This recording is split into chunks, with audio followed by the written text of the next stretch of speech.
Donc, aujourd'hui, nous allons commencer à analyser, expliquer pourquoi donc la France est plurielle et aussi qu'est-ce que je veux dire par le fait que un français, le français, à mes yeux, n'existe pas. Un français moyen, c'est quelque chose de très abstrait parce que la France a toujours été un mélange de peuples très différents. Donc, je vais vous montrer cette présentation, puis je vous dis, probablement je la continuerai la semaine prochaine. Je vous enverrai aussi des liens vers une série de 4 films documentaires qui s'intitulent Histoire d'une nation et qui sont, à mon sens, très intéressants justement pour voir comment est-ce que se sont installés les migrants des dernières générations dans la France actuelle. Et pour l'instant, nous allons commencer depuis le début, faire un petit peu d'histoire de la France et comment la France s'est donc peuplée. Pardon, je ne suis pas sur le bon ordinateur, excusez-moi. J'ai 2 ordinateurs et je n'étais pas en train de cliquer sur le bon bouton. Donc, j'essaye, dans la mesure des choses possibles, de vous donner les sources de mes documents.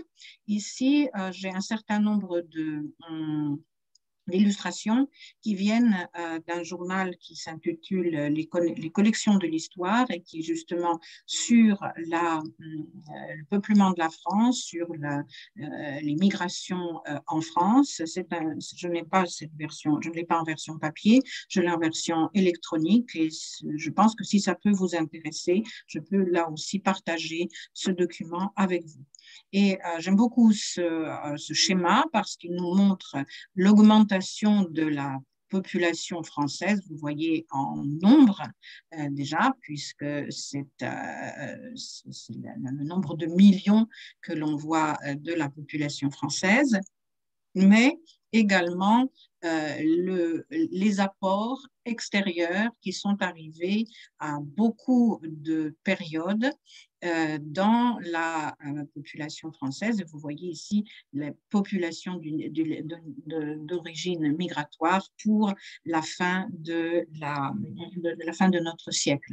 Mais nous allons pour l'instant, au début, commencer par nous intéresser à cette partie-là de l'histoire, c'est-à-dire comment est-ce que le territoire que nous appelons maintenant la France s'est peuplé et par qui ce territoire a-t-il été peuplé, par qui il a été habité.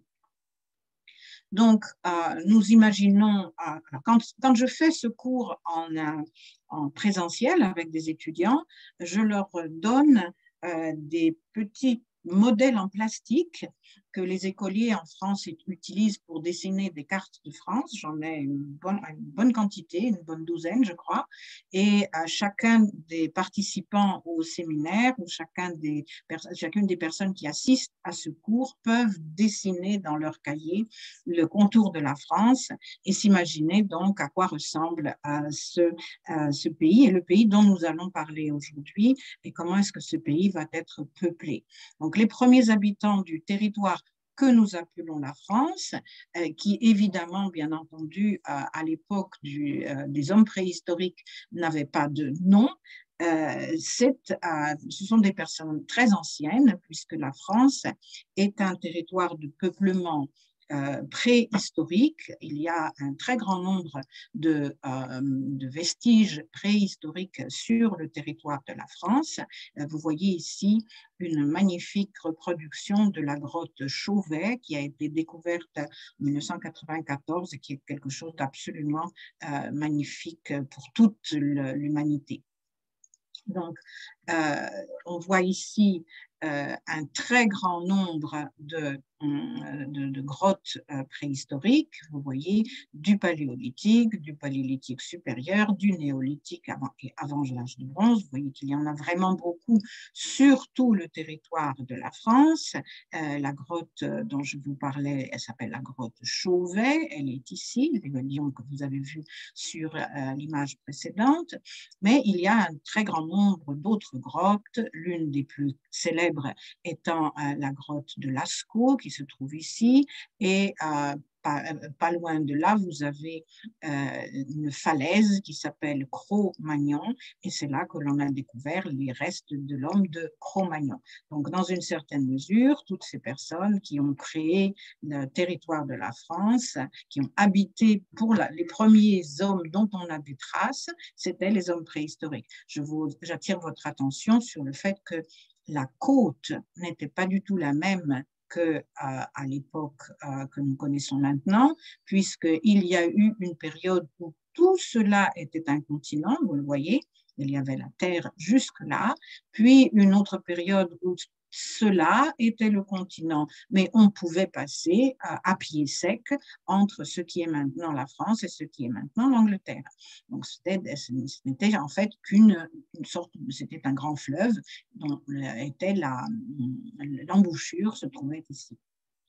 C'est pour cela, par exemple, que la grotte Cosquer, dont l'entrée est maintenant sous l'eau, c'est une grotte sous-marine. Évidemment qu'à l'époque des hommes préhistoriques, elle n'était pas sous-marine et les hommes préhistoriques rentraient dans leur grotte sans problème. La région la plus célèbre de la France pour les grottes préhistoriques, ce sont les vallées de la Dordogne et de la Vézère. La Vézère est un affluent de la Dordogne et c'est là que vous avez le plus grand nombre de grottes préhistoriques du monde. Alors, c'est important parce que je ne vous fais pas un cours d'histoire aujourd'hui, et je ne vous fais pas non plus un cours de ce que j'appelle la petite histoire de France, peut-être l'année prochaine, si cela vous intéresse. Mais quand on parle de la façon dont les Français ont d'envisager l'histoire du pays, il faut bien comprendre que l'homme préhistorique fait partie de l'histoire de France. La préhistoire, ce qui s'est passé, les hommes de Cro-Magnon, les Néandertaliens, tout cela font partie du patrimoine historique français et le français moyen connaît ces noms et ces grottes d'une façon très répandue. Et actuellement, on crée des doubles des grottes préhistoriques parce qu'on n'a plus le droit d'entrer. Par exemple, la grotte de Lascaux est complètement fermée, la grotte Cosquer n'est pas accessible parce que l'entrée est sous-marine, la grotte Chauvet est elle aussi fermée pour la protéger. Donc, on crée des doubles en 3 dimensions, des modèles complètement à l'identique à côté du site, de manière à attirer les touristes vers ces zones et à faire visiter, à donner l'impression que l'on visite complètement le site préhistorique. Donc ça, ce sont les personnes que l'on peut nommer les premiers habitants du territoire qui est actuellement le territoire de la France. Alors, c'est quand même plus au sud qu'au nord parce qu'il y avait un climat qui était assez froid à cette époque-là. Donc, c'était les périodes de glaciation, surtout au néolithique. Et donc, les hommes préhistoriques vivaient plutôt dans le sud et également, bien sûr, en Espagne. Nous voyons qu'il y a beaucoup de grottes aussi du côté espagnol. Ensuite, on voit apparaître ce que l'on a appelé des civilisations. Alors, bien sûr, c'est très difficile de parler de civilisation, mais on rencontre des objets qui permettent de comment dire, de reconnaître différents types d'habitations, et notamment ce que l'on appelle le rubané. Ça veut dire qu'il y a un motif de ruban sur les poteries, c'est-à-dire on trouve des poteries, ce sont des gens qui fabriquent des poteries, et donc il y a dans cette zone, déjà donc au nord du pays, il y a dans cette zone une nouvelle, alors je mets bien sûr beaucoup de guillemets, civilisation qui s'installe ici. Alors, je voulais simplement attirer votre attention sur le fait que ce n'est pas étonnant, on va le voir encore plusieurs fois dans l'histoire, mais ce n'est pas étonnant qu'il y ait des peuples qui s'installent ici et des différents peuples qui viennent. Très souvent, les différents peuples viennent de l'Est ou du Sud-Est, parfois du Nord, et ils se dirigent vers l'Ouest. Mais vous ne pouvez pas aller plus loin. Quand vous arrivez vers l'Ouest, vous finissez par arriver sur la mer. Donc là, vous êtes coincé, si j'ose dire, et vous allez commencer à vous installer dans cette région parce que vous ne pouvez pas aller plus loin. Ce n'est pas un hasard si cette pointe s'appelle le Finistère, c'est-à-dire la fin de la terre. On peut bien entendu, si l'on vient par ici, si vous êtes des peuples qui se déplacent, si vous voulez aller plus vers le sud, vous pouvez essayer d'aller vers l'Espagne, mais le problème de l'Espagne, le problème du passage de l'Espagne, c'est qu'ici, il y a les Pyrénées. Or, les Pyrénées, ce n'est pas du tout la même chose que les Alpes. Les Alpes et les Pyrénées, ce sont des deux montagnes qui ont à peu près le même âge, mais la structure des Pyrénées fait qu'elle présente un mur. C'est beaucoup plus difficile de passer par des cols dans les Pyrénées que de traverser les Alpes. Il y a beaucoup de voies de communication entre l'Italie et la France, entre l'Italie et l'Espagne, entre l'Italie et l'Autriche. Les Alpes ne sont pas infranchissables. Les Pyrénées sont beaucoup plus difficiles à franchir et c'est une frontière beaucoup plus étroite, beaucoup plus fermée entre les deux parties de ce continent. Donc, en fait, les nouveaux peuples qui vont venir, nous allons en voir beaucoup, ils finissent par s'arrêter ici et s'entasser les uns sur les autres dans cette région parce qu'ils ne peuvent pas aller plus loin, ils sont arrivés jusqu'à l'océan. Alors, nous avons une nouvelle civilisation qui se présente au bout d'un certain temps. C'est une civilisation qu'on a appelée des mégalithes. Les mégalithes, ce sont les grosses pierres. On l'appelle comme ça parce qu'il n'y a pas d'autres éléments qui nous permettent de la distinguer. Il n'y a bien entendu aucun texte, aucune écriture, rien du tout qui puisse nous parler, nous dire comment ça s'appelait, est-ce que ces personnes considéraient qu'ils étaient un peuple, un seul peuple, est-ce qu'ils avaient la même langue? On n'en sait strictement rien, mais on sait que tous ces gens-là érigeaient des grandes pierres verticales. Donc, nous en avons surtout en Bretagne et en Vendée, en Bretagne, dans le sud de la Bretagne. Il y en a en Grande-Bretagne, en Irlande et sur la côte lusitanienne, c'est-à-dire le Portugal. Mais on en retrouve en moindre proportion dans d'autres territoires qui sont indiqués en jaune sur cette carte. Alors, les mégalithes, ce sont de très grandes pierres que l'on appelle en France, alors là c'est un petit peu différent comme carte, mais l'idée est la même, c'est que c'est surtout dans cette zone-là de la France qu'il y en a le plus. On en trouve un petit peu dans d'autres zones, mais moins. Il y a des menhirs, c'est-à-dire des pierres verticales. Celui-là est tombé, il était vertical à l'origine, mais il y a aussi des dolmens, qui sont des sortes de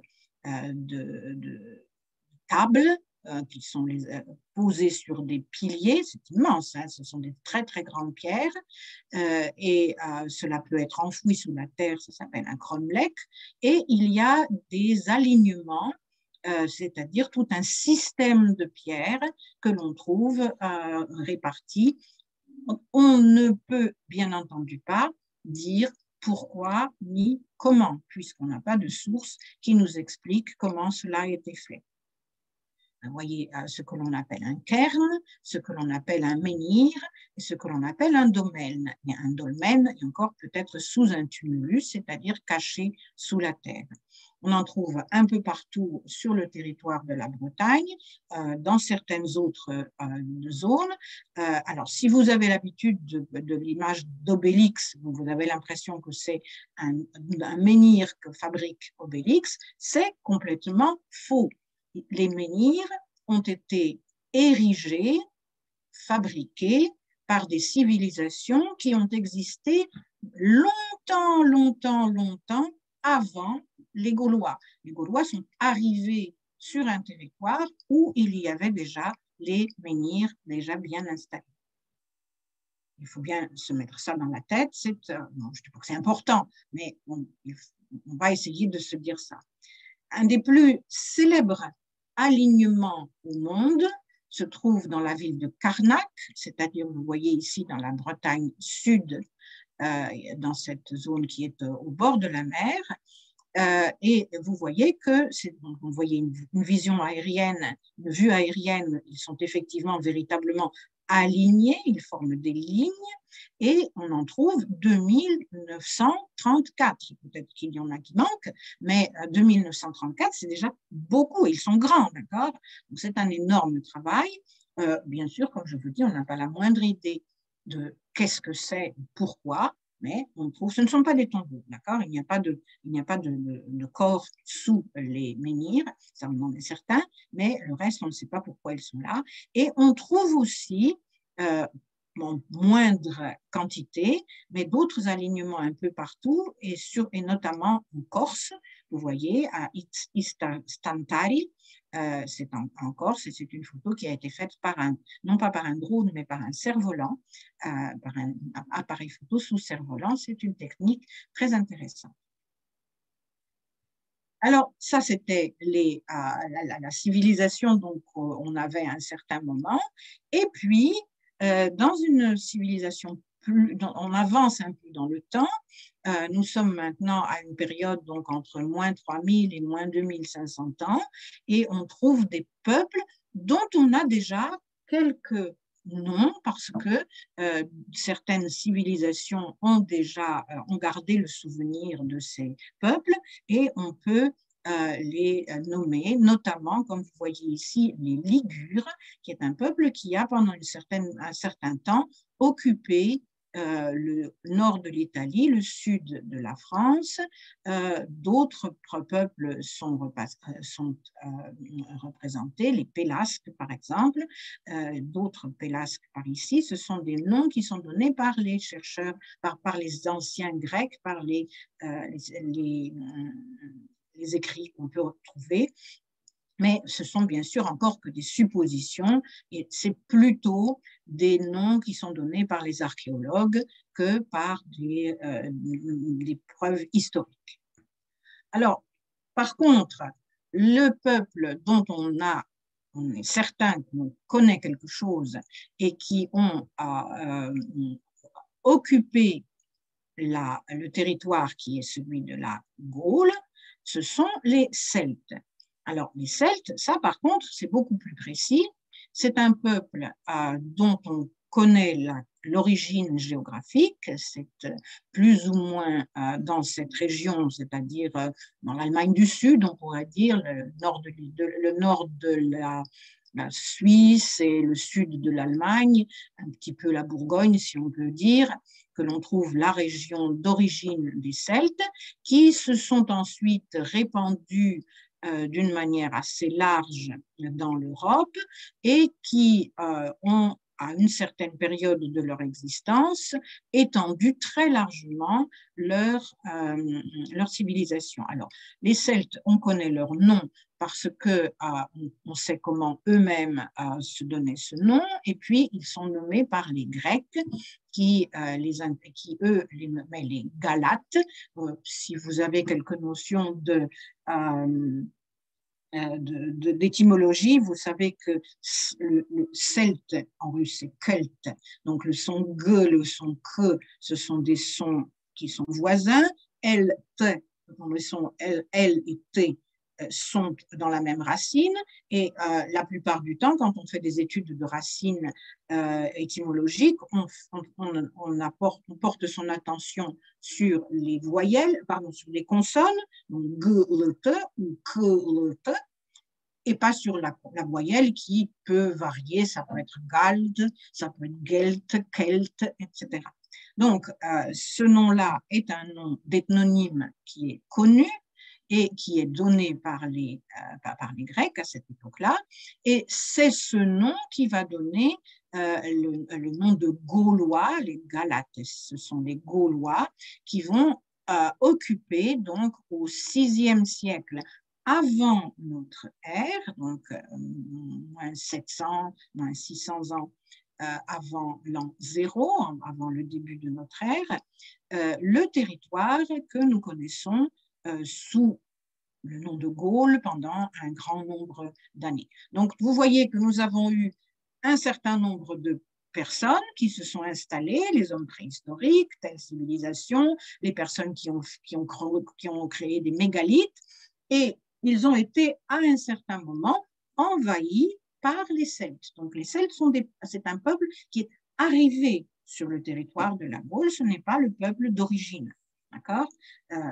On peut considérer que les premiers habitants de la France sont des Gaulois, mais ce n'est pas véritablement vrai. Il y avait des peuples auparavant. Et notamment, nous voyons ici qu'il y avait les Ligures qui étaient installés ici, nous les avons vus tout à l'heure. Et dans la toponymie, on trouve des mots dans la région, en France, on trouve des noms qui sont des mots ligures qui ne sont pas des mots celtes. On connaît les racines celtes, on connaît la langue des Celtes, on a plusieurs exemples de langues des Celtes, et on trouve sur le territoire de la France des toponymes ligures, on trouve des toponymes basques qui ont été installés ici et qui étaient avant les Gaulois. Donc, ce que je dis, c'est que les Gaulois, c'est un peuple qui est arrivé sur le territoire de la France. On voit ici l'expansion des Celtes. Les Celtes étaient un peuple très énergique et très actif. Vous voyez qu'ils sont allés dans le territoire de la Turquie actuelle, et vous avez cette région de Galatès. On retrouve exactement l'ethnonyme de Celte ici, et puis on sait que les Gaulois ont attaqué Rome à un certain moment, donc en moins 390 avant Jésus-Christ, il y a eu une attaque de Rome. C'était un peuple très puissant à l'époque, à une certaine époque de son existence. La Gaule était donc peuplée par les Celtes et bien entendu, les Celtes, ce n'est pas quelque chose d'unique et quelque chose d'uni, c'est une mosaïque de peuples différents et on connaît très bien les noms des peuples celtes, du peuple gaulois, parce qu'ils ont été d'une part décrits par les Romains, les historiens romains, et notamment Jules César ont très bien décrit la Gaule avant la conquête romaine. Et puis ensuite, on sait que beaucoup de noms de peuples ont donné des noms de villes ou régions. Par exemple, les Rèmes, c'est la ville de Reims. Les Parisiens, vous comprenez bien que c'est la ville de Paris, va être finalement Lutetia Parisiis, et on va finir par choisir la deuxième partie du nom pour donner le nom de Paris. Vous avez les Turons, c'est la ville de Tours, etc., etc. C'est assez varié. Donc, beaucoup de peuples et qui sont en plusieurs zones. Vous avez ce que l'on appelle la Gaule transalpine, c'est-à-dire de l'autre côté des Alpes. Transalpine, les Alpes sont ici, elles ne sont pas tellement peuplées. Transalpine, vue des Romains. C'est-à-dire que si les Romains regardent la Gaule, ils imaginent que cette partie est de l'autre côté des Alpes. C'est une zone transalpine. C'est la partie de la Gaule qu'ils vont conquérir en premier. Et puis nous avons la Gaule celtique en elle-même et la Gaule belgique, qui sont un petit peu, disons, des familles de Celtes différents. Et comme vous voyez ici, cette partie est devenue une province romaine en premier. L'invasion romaine s'est faite en deux périodes. C'est d'une part au IIe siècle avant notre ère, en 122, et les Romains ont occupé la partie sud du pays, la Gaule transalpine. C'est une invasion qui s'est faite complètement pacifiquement. En fait, c'est surtout, on dirait plutôt une colonisation. La Gaule, la région du sud de la Gaule, donc la région de la Gaule transalpine, était une région très agréable à vivre pour les Romains, et c'était l'endroit où ils avaient envie de passer leur retraite pour les soldats, par exemple. Simplement, même si vous avez eu l'occasion de voyager, vous l'avez constaté, le climat du sud de la Gaule est plus agréable et plus doux, un peu moins contrasté que le climat de la péninsule italique, qui est plus chaud. Et donc, c'est très agréable de vivre dans le sud de la Gaule. C'est encore plus agréable que de vivre en Italie, dans la péninsule italique. Donc, cette colonisation, elle s'est faite, c'était pour des raisons de confort et des raisons de culture, des raisons de culture d'agriculture, puisqu'on pouvait y faire pousser plus facilement des plantes que dans l'Italie, qui est plus sèche comme climat. Par contre, la conquête de la période de moins 52, moins 51, qui est la conquête du reste de la Gaule par Jules César, s'est faite d'une façon très agressive. C'est une conquête militaire avec des batailles, avec des morts, et c'est vraiment une invasion romaine beaucoup moins, je dirais, sympathique que la première occupation romaine. Donc, vous voyez ici, le sud, cette zone devient province romaine vers 70, on parle de Gaule narbonnaise, et vous avez dans le sud de la Gaule, donc maintenant dans le sud de la France, beaucoup de monuments romains et qui prouvent que les Romains étaient comme chez eux dans cette zone. Ils construisaient des temples, des cirques, des arènes, etc., parce que c'était exactement pour eux des zones de l'Empire romain. On peut voir ici certains monuments très importants du sud de la Gaule, du sud de la France, notamment le magnifique aqueduc du pont du Gard qui apportait de l'eau à la ville de Nîmes, Nemausus, qui était très, très, très intéressant comme construction du point de vue de l'ingénierie, puisqu'il y avait une toute petite pente qui permettait à l'eau de descendre tout doucement vers la ville de Nîmes sans jamais s'arrêter et apporter de l'eau depuis les montagnes.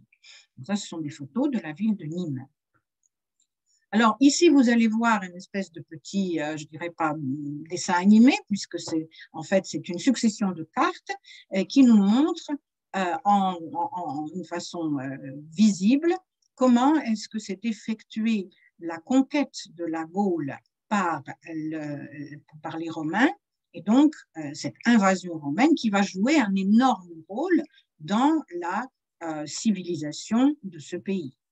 Donc, vous voyez, les petites croix, ce sont des batailles, les premiers déplacements de personnes, et vous allez voir progressivement comment est-ce que cela va se faire. Donc, cette zone qui est occupée de plus en plus, sachant donc que la zone jaune est déjà romaine depuis longtemps. Donc, voilà. avec une incursion sur le territoire de la Grande-Bretagne. Donc, on considère que les Gaulois, ici c'est en russe, que les Gaulois ont perdu jusqu'à 1 million d'habitants au cours de ces batailles. Et cela était très important pour le pays, puisque les Gaulois ont d'une part été romanisés, c'est-à-dire qu'ils ont adopté le mode de vie romain. La plupart des villes qui se sont installées, c'était des garnisons militaires occupées par des vétérans, l'institution de l'esclavage et au moins 1 million de Romains sont venus s'installer sur le territoire de la Gaule occupée. 1 million de personnes, c'est beaucoup. D'accord? Ce n'est pas, nous verrons par la suite, que les invasions des autres périodes ont été beaucoup moins importantes en quantité. Donc voici ce que représentait cette Gaule envahie par les Romains en 51 avant Jésus-Christ, puisque c'est en 51 que la bataille a eu lieu, la bataille d'Alésia, qui a décidé de la défaite des Gaulois. On ne sait pas où est Alésia, donc on n'a pas indiqué sur cette carte exactement où peut se trouver la bataille d'Alésia. On n'a pas de renseignements exacts. Alors, qu'est-ce qui a été très important? C'est que donc, la Gaule est devenue romaine. La Gaule est devenue romaine, cela veut dire que les Gaulois ont adopté le mode de vie romain. C'est notamment parce que du point de vue économique, c'était intéressant.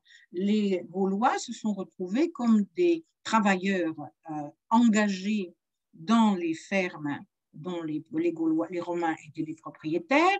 Ils étaient engagés dans l'armée, mais ça, ils étaient engagés dans l'armée depuis très longtemps. Il y avait beaucoup de soldats gaulois dans l'armée romaine, même avant la conquête romaine.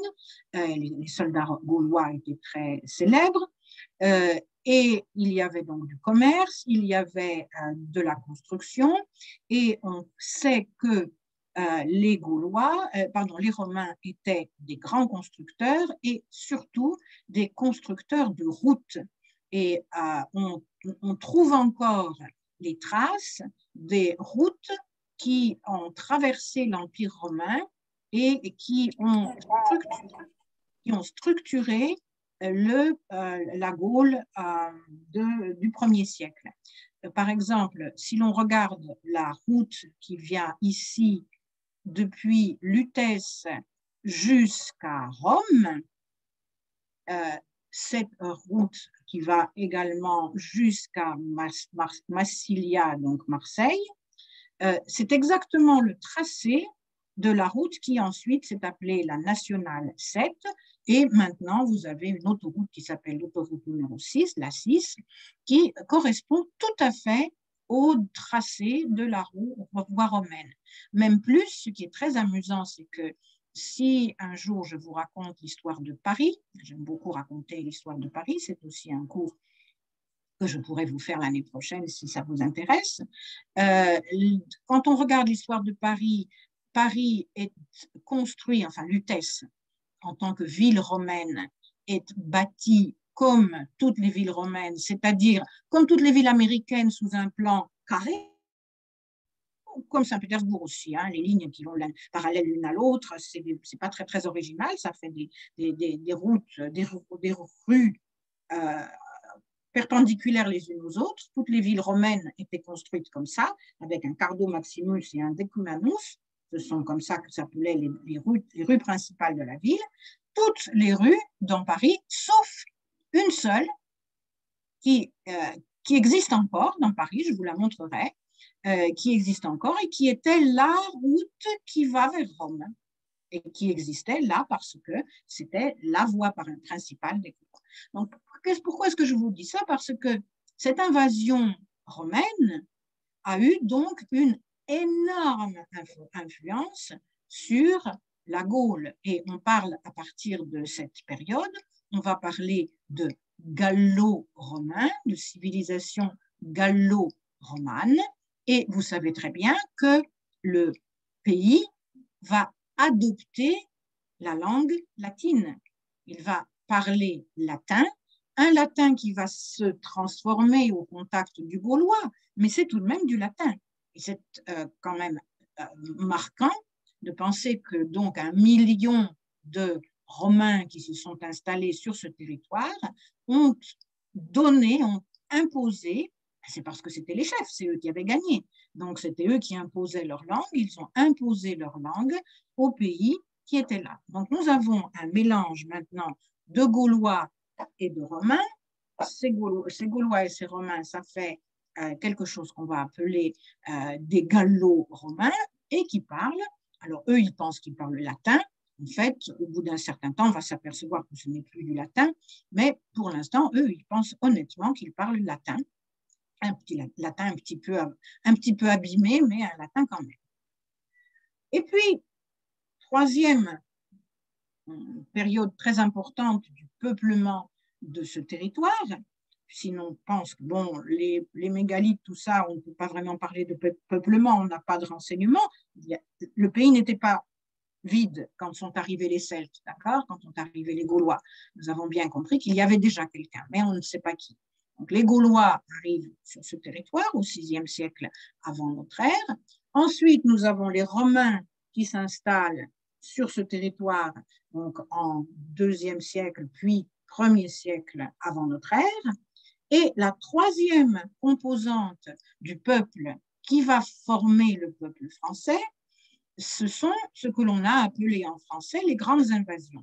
Alors, ce n'est pas du tout politiquement correct, et en russe, l'expression est beaucoup plus correcte puisqu'on parle de Великое переселение народов. En français, dans tous les livres d'histoire, dans tous les livres, dans tous les récits, on parle de grande invasion, donc une invasion, нападение, да? La semaine dernière, vous m'aviez demandé qu'est-ce que cela veut dire envahir. Bien, le mot invasion, c'est le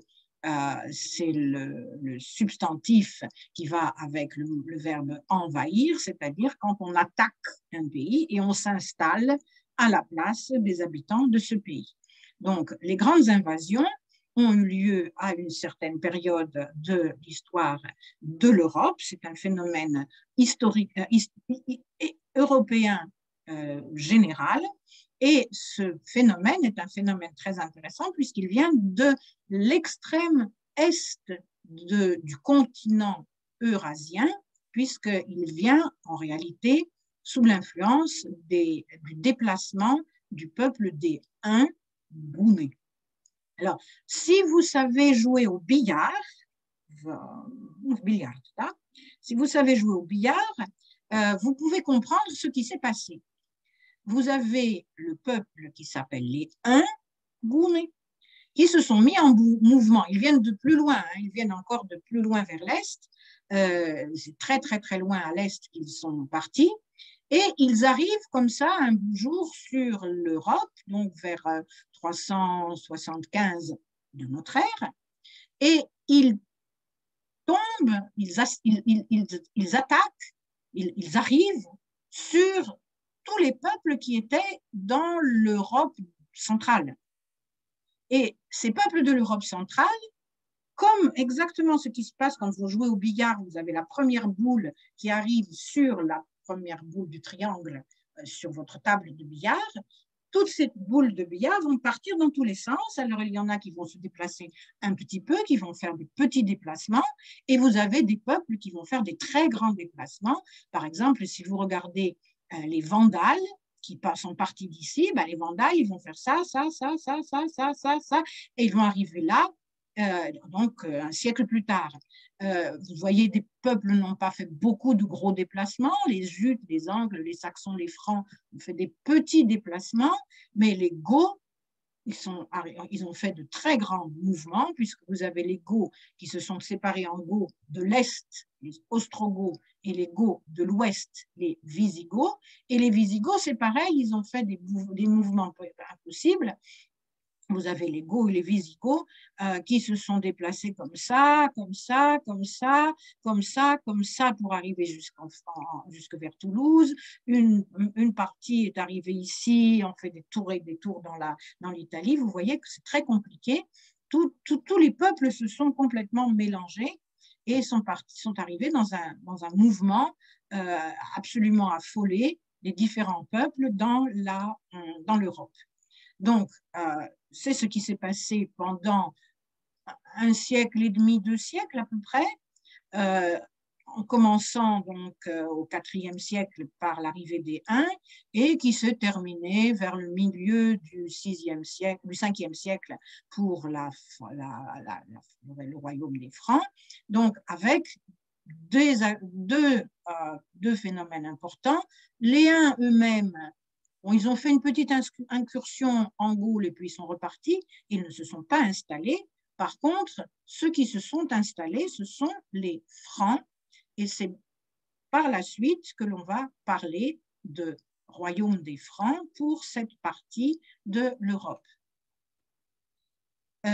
Donc, le résultat de ces déplacements de peuples, c'est vers la fin du 5e siècle, vous avez les Francs qui se sont installés ici. Les Francs sont en deux parties, en fait, il y a les Francs saliens et les Francs, j'ai oublié comment ils s'appellent, c'est pas grave.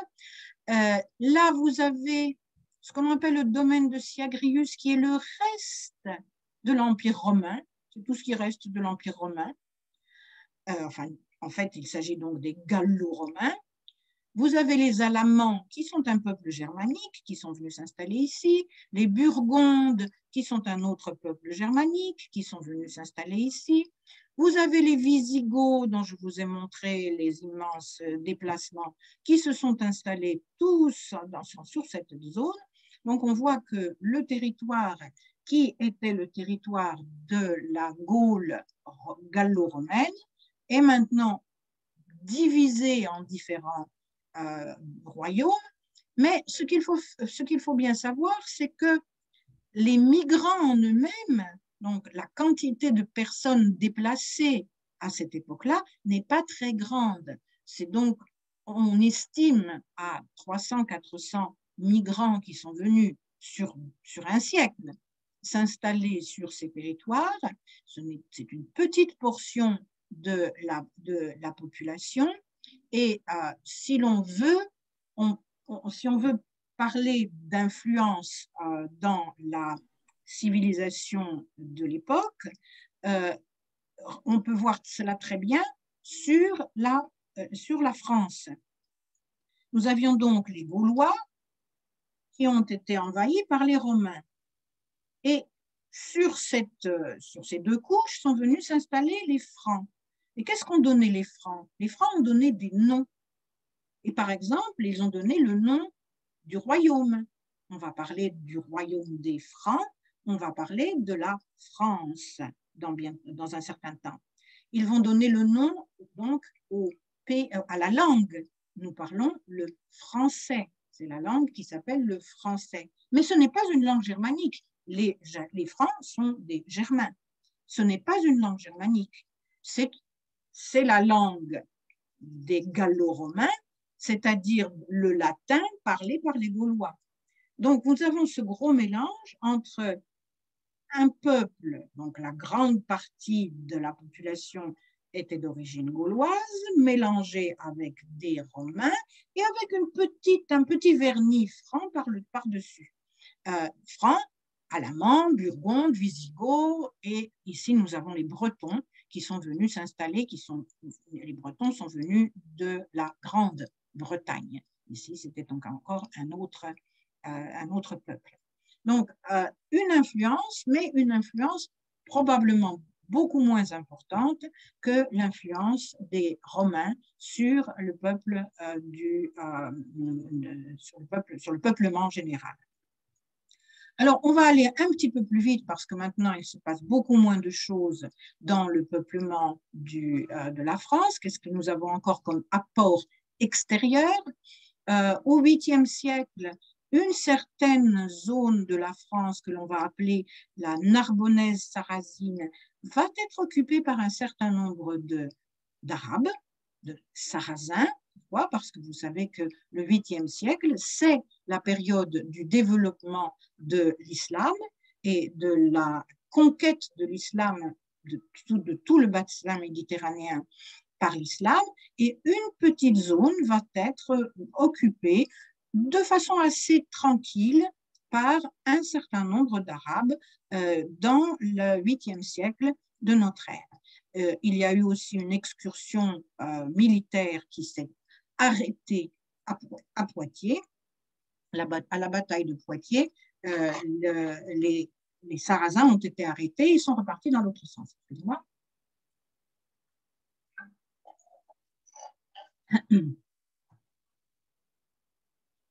Et puis, autre apport extérieur de population, qui est aussi une invasion, c'est celle des Normands. Donc, les Normands, ce sont des hommes du Nord, Nordmanni, Severoniludi, on les appelle aussi des Vikings, mais le Viking, c'est une fonction, ce n'est pas un nom géographique. Les Normands ont attaqué la France à de nombreuses reprises pendant le courant du 9e siècle, et finalement, en 911, le roi de France, Louis, je ne sais plus lequel, je me souviens un peu plus du nom, je l'ai pourtant dit dans mon cours lundi, mais j'ai oublié. Donc, ce roi de France a signé un traité avec les Normands et leur a donné cette région que nous appelons maintenant la Normandie. Donc, la Normandie, c'est la région des Vikings, en fait. C'est la région des hommes du Nord. Ce qui s'est passé en Normandie, donc là, ce sont des attaques, d'accord? Ils ne se sont pas installés. Ils ont attaqué ces zones-là, là où il y a du jaune. Ils ont attaqué ces zones-là, mais ils ne se sont pas installés. Ici, les Vikings se sont installés, mais là encore, c'est une petite quantité de personnes qui se sont installées et ils ont donné, bien sûr, un certain nombre de leurs gènes, un certain nombre de leurs traditions, quelques mots de leur langue, le haut-norrois, mais ils n'ont pas influencé énormément la population locale. Cependant, c'est bien un descendant des Normands, un descendant mélangé avec des femmes d'origine gallo-romaine, si j'ose dire, franque, maintenant on peut dire, Guillaume le Conquérant, qui va au XIe siècle attaquer l'Angleterre et conquérir l'Angleterre. Donc ici, il y a tout de même des mélanges entre les Normands qui viennent de la Scandinavie, les Gaulois, gallo-romains, francs, mélangés qui sont ici et qui vont ensuite attaquer l'Angleterre au XIe siècle. Autre contact de peuple très important dans l'histoire de France, ce sont les deux guerres de Cent Ans. On nous parle généralement de la deuxième, celle qui a rendu célèbre Jeanne d'Arc, mais en fait, il y a eu deux périodes très longues de guerre entre la France et l'Angleterre, et nous allons voir maintenant sur les cartes que c'était même très important, puisque regardez ce qui se passe au XIIe siècle. Alors, au XIe siècle, le duché de Normandie a attaqué l'Angleterre et ce sont donc une dynastie normande qui est sur le trône d'Angleterre. Mais à la suite d'accords, de mariages, d'héritage, etc., quasiment la moitié du territoire du roi de France appartient en fait à l'Angleterre. Le roi de France, alors ça c'est le domaine du roi, vous voyez que Louis VII ne possède en domaine du roi que cette partie-là, Là, ce sont des nobles qui sont vassaux du roi de France. C'est une toute petite zone par rapport à le territoire de la France. Il est là, hein, le territoire de la France actuelle. Donc, on est sur je sais pas moi, un cinquième, peut-être un sixième du territoire de la France actuelle. Toutes ces zones-là sont des zones qui appartiennent à la couronne d'Angleterre. Le duché d'Aquitaine, le duché de Normandie, le Maine, Anjou, la Touraine et même le duché de Bretagne. Bon, le duché de Bretagne, il est plus ou moins indépendant. Mais vous voyez que c'est une très grande partie du pays.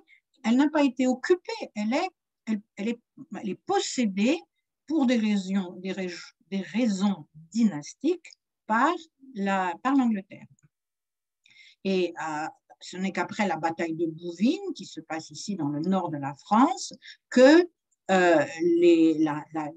cette première guerre entre la France et l'Angleterre va se passer et la France va récupérer, vous voyez, après, avec Philippe Auguste, récupérer une grande partie de son territoire. Cette partie, l'Aquitaine, est très longtemps restée une partie du territoire de l'Angleterre. Et ce n'est pas du tout un hasard si, même encore maintenant, les Anglais viennent s'installer pour les vacances. Il y a énormément d'Anglais dans cette zone de la France. C'est une zone qui, pour les Anglais, fait partie de leur histoire. C'est une zone quasiment anglaise. Le bassin d'Arcachon, toute cette côte de l'Atlantique est une zone anglaise. Et en avançant un petit peu, si on parle de Henri IV, Henri de Navarre, qui était ici, la Navarre, dans son enfance, il parlait anglais.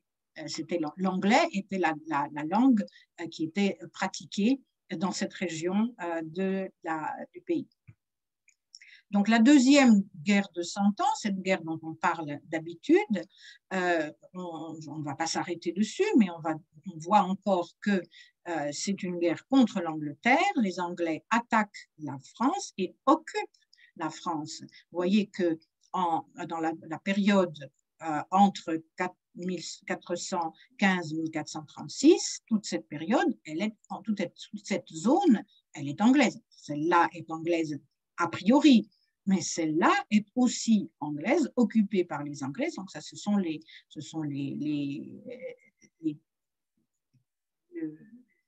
flèches indiquent les campagnes militaires de Jeanne d'Arc.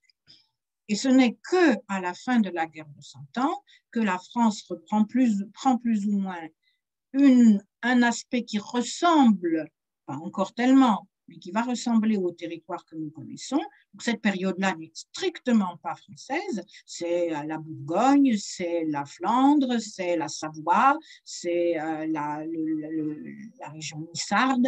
Ça n'a rien à voir avec la France actuelle. Donc, si on s'imagine donc que les gens qui habitent dans ces régions-là, ils ont une autre histoire que l'histoire de France que l'on s'imagine. La Bretagne n'est pas encore une zone, un territoire français. La Bretagne, c'est un territoire qui est peuplé de Bretons. Les Bretons sont des Celtes qui sont venus de la Grande-Bretagne. Et ce n'est qu'à peu près à l'époque de Louis XIV, donc c'est au XVIIe siècle, que l'on va avoir d'une part des limites qui ressemblent plus ou moins à celles que nous connaissons, sans la Savoie. Donc la Savoie n'est pas encore française à cette époque-là. Et puis quelques petites zones ici qui ne sont pas exactement le contour de la France n'est pas exactement celui que nous connaissons, mais le règne de Louis XIV commence à faire un peuple qui va ressembler, alors là ce ne sont plus des conquêtes extérieures, mais c'est des conquêtes sur l'extérieur, c'est un agrandissement du territoire de la France que l'on voit. Et nous allons, alors attendez, on va encore un tout petit peu avancer pour expliquer le peuplement de la France. Nous voyons maintenant la France qui va se trouver dans l'ensemble de l'Europe et on va commencer à parler de migration entre les peuples. Pourquoi? Parce que il y a des processus de colonisation. dans la prochaine fois. Je parlerai des colonies et de l'empire colonial français, parce que l'empire colonial français, l'histoire des colonies, va influencer énormément le peuplement et l'histoire migratoire de la France actuelle. On ne peut pas comprendre les histoires des peuplements si on ne comprend pas qu'est-ce qu'il y avait avant et qu'est-ce qu'il y avait pendant les colonies de la France. Donc, on voit ici déjà des zones de migration 16e, 17e siècle, c'est déjà assez important. Et on voit que l'idée d'étranger apparaît en 1851. C'est en 1851 que les étrangers ont été obligés de s'enregistrer en France.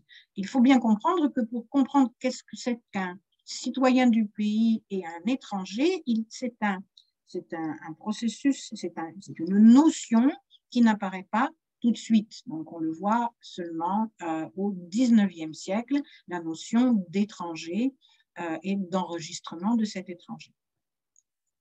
Et le deuxième empire colonial français, nous allons en parler en détail la semaine prochaine. Le deuxième empire colonial français va être créé au 19e, 20e siècle. Il y a deux périodes complètement différentes dans l'empire colonial français. C'est un empire colonial qui se répand surtout en Afrique. Et c'est important pour nous parce que les habitants de l'empire colonial français, quand il s'agissait d'une colonie et non pas d'un protectorat, il y avait deux types de territoires. Quand il s'agissait d'une colonie, les habitants des colonies avaient la nationalité française. Ils n'avaient pas la citoyenneté, mais ils avaient la nationalité. Et donc, nous allons nous arrêter ici sur cette jolie image qui nous évoque les expositions coloniales, parce que la semaine prochaine, nous allons reprendre à partir de l'explication de l'empire colonial français, comment il s'est créé, comment il s'est développé. Donc, je vais m'arrêter ici et je serai très heureuse de répondre à vos questions. Si vous avez des questions, je vais fermer cette présentation et je suis là à votre disposition pour répondre à vos questions si vous en avez.